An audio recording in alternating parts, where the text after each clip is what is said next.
नमस्कार, आप सभी का एक बार स्वागत है कन्हैया जीएस वर्ल्ड में। तो हम लोग पढ़ रहे हैं मुख्य सेविका भर्ती के लिए रोग वाला टॉपिक। उस क्रम में आज का सेकंड लास्ट वीडियो है। आज के वीडियो में हम लोग पढ़ना है, हम लोगों को देखेंगे यहाँ पर सिलेबस में, तो हम लोग को पढ़ना है कृमि संक्रमण। देखेंगे यहाँ पर कृमि संक्रमण, ठीक है।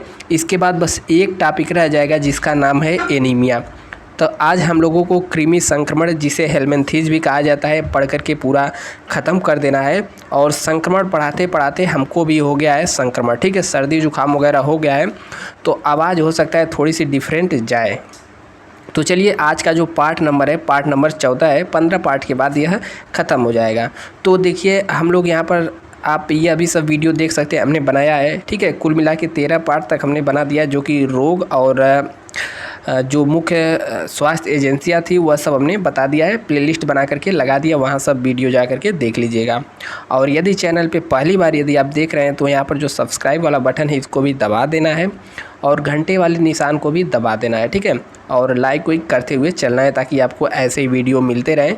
कोई भी नोटिस वगैरह आए तो हम इस चैनल पर यानी कि आपको सूचित कर देंगे। तो चलिए देखते हैं, आज का हमारा टॉपिक है कृमि संक्रमण, ठीक है। तो कृमि संक्रमण, जिसे हेलमेंथीज भी कहा जाता है, हेलमेंथस भी कहा जाता है, और कृमि संक्रमण के कारण रोग होते हैं, जैसे कि अतिसार, हमने डायरिया पीछे पढ़ लिया है। फाइलेरिया भी होता है। फाइलेरिया मतलब जो पैर सूज जाता है, ठीक है। फाइलेरिया किसके कारण होता है? तो ब्रैंकोफक्टाई नामक एक कृमि से होता है, ठीक है। और यह एक मच्छर टाइप होता है, काट लेता है, जिससे शरीर के विभिन्न भागों में, खासकर पैरों में सूजन वगैरह हो जाती है। तो देखिए, ये अभी कई प्रकार का होता है जिसके बारे में हमें डिटेल पढ़ना है। देखिए, हम वीडियो लेकर के आए हैं, लेकिन जो यह सिलेबस में मेंशन किया गया है, इस कृमि का मतलब है जो छोटे बच्चों में लक्षण देखा जाता है कृमि वाला, ठीक है, तो उससे संबंधित है। यहाँ पर कई प्रकार के कृमि पाए जाते हैं, जैसे राउंड वर्म कृमि हो गया, ठीक है, और एक फीता वर्म कृमि हो गया, और टेप वर्म कृमि हो गया। इन सब के बारे में हम लोग चर्चा करेंगे। चलिए देखते हैं, तो कृमि क्या है। तो कृमि संक्रमण जो है, यानी कृमि जो है, यह एक आम और ख़तरनाक रोग है और यह ज़्यादातर बच्चों में होता है। कृमि रोग अर्थात पेट अथवा शरीर के विभिन्न अंगों में कीड़ा का होना। कृमि का मतलब ही होता है, सिंपल भाषा में समझो, कृमि का मतलब होता है कीड़ा। कीड़ा मतलब केचुआ से समझ सकते हैं, जैसे छोटे बच्चों के पेट में केचुआ वगैरह पड़ जाता है ना, तो सेम वही चीज़ यहाँ पर कह रहा है। उसके कई प्रकार भी होते हैं, वह भी हम लोग को देखना है।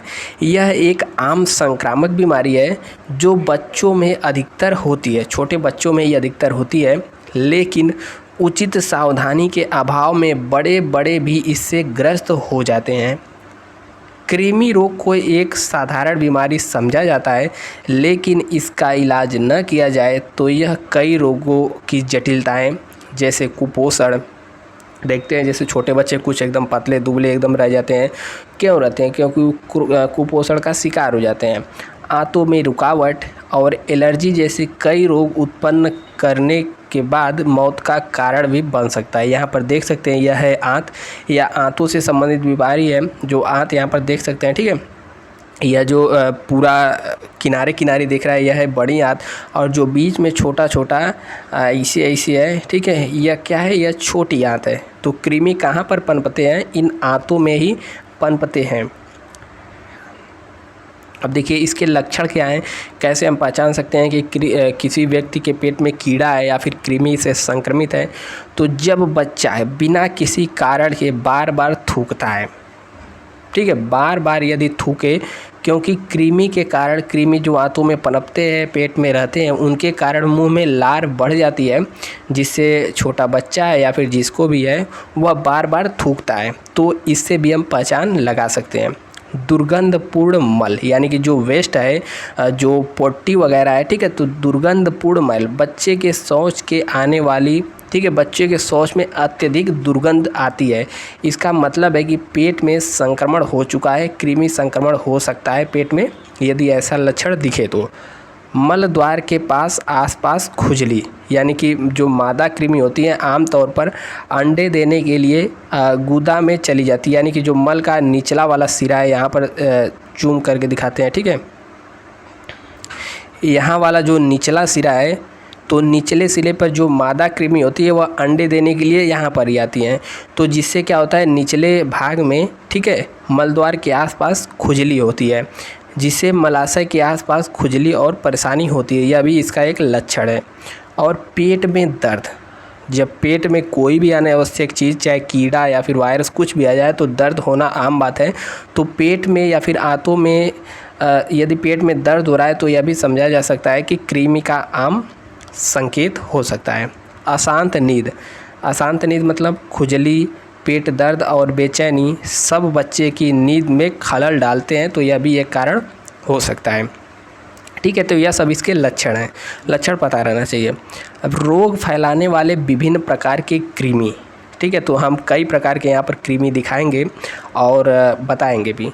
वैसे तो देखा जाए तो लगभग 50 तरह के कृमि मनुष्य में पाए जाते हैं, लेकिन 4 से 5 प्रकार के कृमि, जैसे गोल कृमि हो गया जिसे राउंड वर्म कहते हैं, अंकुश कृमि हो गया, सूत्र कृमि और फीता कृमि ज़्यादातर लोगों को अपना शिकार बनाते हैं। इसके अलावा फाइलेरिया इत्यादि के कृमि भी होते हैं जो मच्छरों द्वारा शरीर में पहुंचते हैं। तो कृमि हमने बताया कि कई प्रकार के होते हैं। कई कृमि होता है जो कि मच्छर द्वारा फैलता है, ठीक है, मच्छर जैसे फाइलेरिया हो गया, तो फाइलेरिया एक प्रकार के मच्छर के काटने से होता है। तो वह कृमि किसके माध्यम से फैलता है, ठीक है, तो वह मच्छर के द्वारा फैलता है और फाइलेरिया हो जाता है। फाइलेरिया में क्या होता है कि पाँव हमारा मोटा हो जाता है, जिसको भी काटता है उसका पाँव मोटा हो जाता है, जिसे हाथी पाँव के नाम से भी जाना जाता है। यह आमतौर पर पैरों और वृषण में होता है, ठीक है। और अतिसार या फिर डायरिया हमने सुना है, तो डायरिया हमने आपको पढ़ाई दिया है। यह परजीवी प्रोटोजोआ के कारण होता है, घरेलू मक्खी के द्वारा फैलता है, ठीक है। तो वह सब भी है, लेकिन यह वाला जो कृमि है यहाँ पर देख सकते हैं कई प्रकार के हैं। अब चलिए प्रकारों के बारे में देखते हैं। यहाँ पर आज देख लीजिए, यह आंतों से ही संक्रमण है और इस प्रकार के छोटे छोटे कीड़े आंतों में पड़ जाते हैं। तो देखिए यहाँ पर पहला जो प्रकार है वो है टेप वर्म। टेप वर्म को इंग्लिश में भी टेप वर्म ही कहते हैं। तो टेप वर्म को फ्लैट वर्म भी कहा जाता है, क्योंकि वह अपनी त्वचा के माध्यम से सांस और प्राणवायु पोषक तत्व ले लेते हैं, यानी कि जो हमारी त्वचा होती है उससे ये अपना पोषण करते हैं। उनके पास आंकड़े और चूसक होते हैं जो हाथ में घुस जाते हैं और अपने मेज़बान यानी कि जिसके शरीर में जाते हैं उसमें आंशिक रूप से पचने वाले भोजन पर पलते हैं। और टेप वर्म कुछ इंच से 40 फीट या उससे अधिक लंबाई तक बढ़ सकते हैं।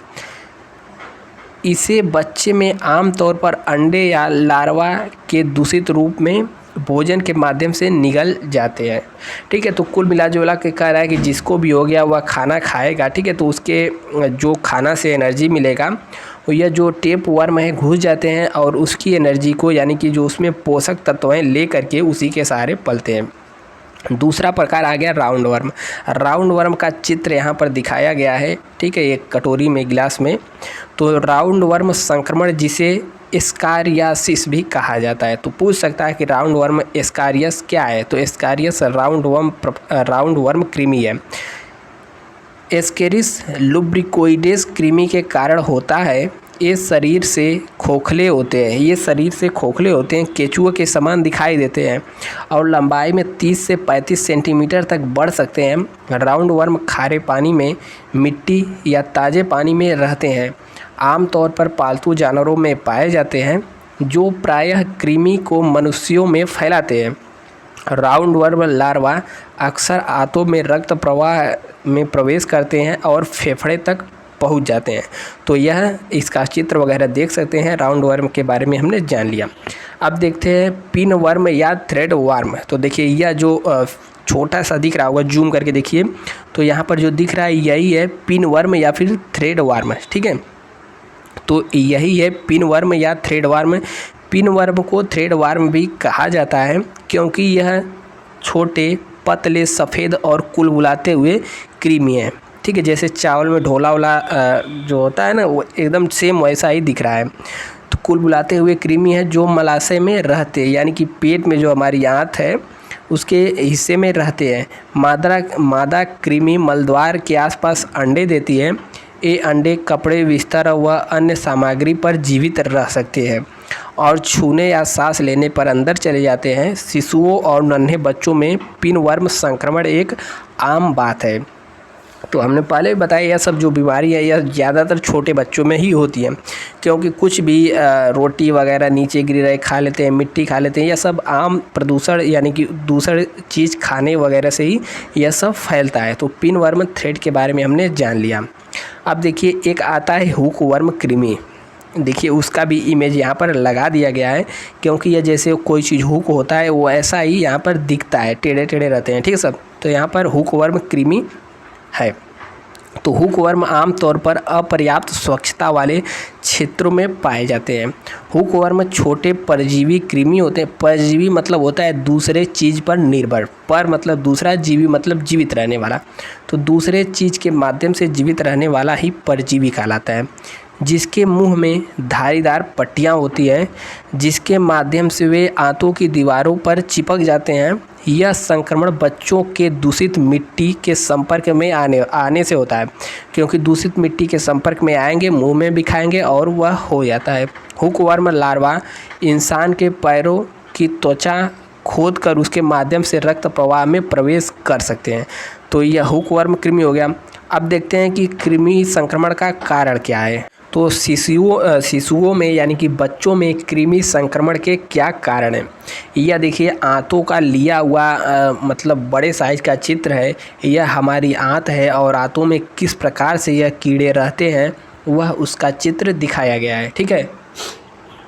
अब देखिए शिशुओं और छोटे बच्चों को कृमि से संक्रमित होने की बहुत संभावना रहती है, क्योंकि शिशु यानी कि छोटे बच्चे दो रहते हैं वो अभी लगातार रेंगते रहते हैं और बाहर खेलते हैं, और बाहर खेलने के कारण शिशुओं के पेट में कृमि के होने वाले अत्यंत कारण भी हैं, जैसे कि नीचे हम बता रहे हैं। देखिए संक्रमित सतह के संपर्क में आना। तो छोटे बच्चे हैं, संक्रमित सतह में आएंगे ही। संक्रमित भोजन पानी का सेवन करना, कुछ भी पाएंगे मुंह में डालेंगे, ठीक है, चाहे मिट्टी खिलौना कुछ भी हो, तो उसके कारण स्वच्छता अस्वच्छता मतलब खराब स्वच्छता या साफ सफाई की कमी, कच्चे या अधपका भोजन सेवन करने से, हाथों को ठीक से न धोने से और संक्रमित व्यक्ति के संपर्क में आने से यह सब हो सकता है। अब देखिए कृमि को निर्धारित करने के लिए कौन कौन से परीक्षण है, यानी कि कृमि यदि आपको लग रहा है कि कृमि हो गया है तो कौन कौन से परीक्षण इसमें शामिल हैं। तो देखिए पहला परीक्षण यहाँ पर हमको मिल जाएगा जिसे हम कहते हैं मल परीक्षण, ठीक है। मल परीक्षण यानी कि स्टूल परीक्षण। कृमि या कृमि के अंडों की उपस्थिति का निर्धारण करने के लिए मल का नमूना प्रयोगशाला में भेजा जाता है। तो मल परीक्षण के माध्यम से भी जाना जा सकता है। उंगलियों के नाखूनों की जांच। डॉक्टर उंगलियों के नीचे कृमि या मल की तलाशने के लिए शिशु के नाखूनों की जांच करता है, ठीक है। तो नाखून जो होता है, ठीक है, जो नाखून का मध्य होता है तो इसके मध्य में भी कीड़े वगैरह हो सकते हैं, इसको भी तलाशा जा सकता है। स्टिकी टेप टेस्ट, ठीक है। तो स्टिकी टेप टेस्ट में क्या होता है, यह परीक्षण विशेष रूप से थ्रेड वर्म जैसे पतले कीड़ों का पता लगाने के लिए किया जाता है। कृमि के अंडे यदि मौजूद हैं तो उन्हें इकट्ठा करने के लिए टेप को टुकड़े को बच्चे के तल पर रखा जाता है। रुई के फाहे का पोछा। तो कृमि के अंडों की उपस्थिति की जांच करने के लिए शिशु के नितंब के रुई के फाहे से पोंछा जाता है। तो जो उस पर कीड़े लगे रहते हैं वह इस पर आ जाते हैं, तो इससे भी जांच कर लिया जाता है। तो अल्ट्रासाउंड का टेस्ट भी यहाँ पर होता है। यह परीक्षण तब होता है जब लगता है कि स्थिति बहुत गंभीर है, मामला बिगड़ता जा रहा है, तो डॉक्टर एकदम एग्जैक्ट पता लगाने के लिए अल्ट्रासाउंड टेस्ट लिख देते हैं और अल्ट्रासाउंड टेस्ट कराया जाता है। अब देखिए इसके कुछ घरेलू उपचार हैं जिसके द्वारा हम इससे निजात पा सकते हैं। तो घरेलू उपाय में क्या है तो इसको भी जान लीजिए, क्योंकि जैसे कच्चा पपीता एक प्रकार का ऐसा चीज़ है जिसमें एक एंजाइम पाया जाता है पैपेन। यह कृमिनाशक एंजाइम के रूप में कार्य करता है और आंतों से कृमि को नष्ट कर देता है। और दूसरा जो रसोई में सबके मिलता है उसका नाम है लहसुन। यह कृमि को मारने के लिए एक प्राकृतिक पदार्थ है और परजीवी कृमि को मारने में अत्यधिक प्रभावित है। अजवाइन यहाँ पर भी है, ठीक है, अजवाइन जिसे जवाइन भी कह देते हैं, इसके द्वारा भी कृमि को नष्ट किया जा सकता है। और यहाँ पर दिख रहा है कद्दू के बीज। कद्दू यानी कि जिसे कोहड़ा भी कहते हैं, तो कद्दू के बीजों में भी कुकुरबिटासिन होता है, ठीक है। तो कुकुरबिटासिन किस में होता है? कद्दू के बीज में होता है। और यह कृमि को कमज़ोर कर देता है और शरीर को उसके शरीर में उसके अस्तित्व को मिटा देता है या रोक सकता है। और तीसरा है कड़वा करेला। यह पेट के कृमि पेट में कृमि को लड़ने में मदद करता है, पेट के कृमि को ख़त्म करने में मदद करता है। पानी और शहद के साथ मिलाने पर इसका कड़वापन कम हो जाता है। यदि कड़वापन खाने में ज़्यादा लगे तो इसको मिलाकर भी ले सकते हैं। और नीम, ठीक है, नीम सबसे बढ़िया दवा है जिसे परजीवी विरोधी गुण होते हैं और यह आंतों में विभिन्न कीड़ों को नष्ट करने के लिए काफ़ी उपयोगी सिद्ध है। और यहाँ पर है गाजर, ठीक है। गाजर में क्या होता है? गाजर में विटामिन ए होता है। यह तो कई बार परीक्षाओं में पूछा गया है और सबको पता भी होगा, ठीक है। तो गाजर में क्या है? विटामिन ए होता है जो एक बच्चे को प्रतिरक्षा को बढ़ा देता है और आंतों में परजीवी से लड़ने में मदद करता है। और खाली पेट गाजर के सेवन करने से कीड़े खत्म हो जाते हैं। और हल्दी तो कई चीज़ों में इसका प्रयोग किया जाता है क्योंकि इसके अंदर होता है एंटीसेप्टिक गुण और यह सभी प्रकार के कीड़ों को मारने में मदद करता है। और नारियल की बात करें तो नारियल में भी एक परजीवी गुण होते हैं, परजीवी विरोधी गुण होते हैं और यह भी कृमि के इलाज में काफ़ी फ़ायदेमंद होता है। और लौंग, ठीक है, लौंग मौजूदा कृमि और उसके अंडे को नष्ट कर सकता है और भविष्य में कृमि संक्रमण को होने से भी रोक सकता है, ठीक है। तो इस प्रकार हमने देख लिया या तो घरेलू उपचार थे, लेकिन डॉक्टरी इलाज क्या है? तो कृमि को मारने के लिए एक दवा आती है जिसे कहा जाता है मेंडाजेल, ठीक है, मेबेंडाजेल, ठीक है। यह बच्चों में विभिन्न प्रकार के कृमि संक्रमण का इलाज करने के लिए सबसे प्रयुक्त और सुरक्षित दवा मानी जाती है। दूसरा है पायरांटल। यह डॉक्टरों द्वारा अक्सर बच्चों को निर्धारित करने वाली एक सुरक्षित दवा है। रिसेस पिनवर्म, इस दवा का नाम है रिसेस पिनवर्म। यह भी प्रख्यात दवा है जो कि डॉक्टर द्वारा ज़्यादातर यह किस्में दी जाती है बड़े बच्चों में, यानी कि बड़े लोग हो गए उनको यदि हो गया तो रिसेस पिनवर्म दिया जाता है।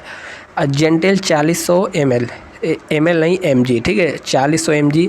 यह 2 वर्ष से अधिक बच्चों के लिए निर्धारित दवा है। जेंटेल सस्पेंशन, यह 2 साल से कम उम्र बच्चों के लिए, तो 2 साल से प्लस हैं तो जेंटेल 400 mg और जेंटेल सस्पेंशन 2 साल से यदि कम है तो उनके लिए यह एक प्रकार का सिरप है। तो इसके माध्यम से भी कृमि को मारा जा सकता है, ठीक है। अब देखिए यहाँ पर एक बार, तो विभिन्न प्रकार के देखिए कृमियों का यहाँ पर चित्र बनाया गया है। यह आंतों से संबंधित चित्र है। यह बड़ी आंत और छोटी आंत में हो सकते हैं, बड़ी आंत में होते हैं, ठीक है। तो देखिए यहाँ पर जो यह एनीमिया वाला कृमि संक्रमण वाला चैप्टर था यह भी ख़त्म हो गया। अब बचा है यहाँ पर एनीमिया वाला। तो एनीमिया का अभी एक वीडियो इसके बाद एक वीडियो आएगा एनीमिया का, फिर उसमें एनीमिया भी समाप्त हो जाएगा। फिर हम लोग पढ़ लेंगे विभिन्न जो प्रोटोजोआ विषाणु, ठीक है, और बैक्टीरिया के कारण जो रोग होते हैं उन रोगों को भी हम लोग याद कर लेंगे कि कौन सा रोग किसके कारण होता है, वह भी ट्रिक के माध्यम से। तो एक ट्रिकी वीडियो आएगा जिससे आप सभी को याद हो जाएगा और यह परीक्षाओं में बहुत पूछा जाता है। मान लीजिए पूछ दिया कि हेपेटाइटिस किसके कारण होता है, ठीक है, तो हेपेटाइटिस किसके कारण होता है ये आपको कमेंट भी करना है। और इस प्रकार से जितने भी रोग होते हैं हम पढ़ लेंगे। तो हमने रोग वाला और यहाँ पर स्वास्थ्य एजेंसिया वाला 2 टॉपिक यानी कि सिलेबस का 10% हम लोग ख़त्म कर चुके होंगे, ठीक है। तो ठीक है, तो मिलेंगे नेक्स्ट वीडियो में, तब तक के लिए जय हिंद। और वीडियो को यहाँ पर लाइक करना ना भूलिएगा। जय हिंद।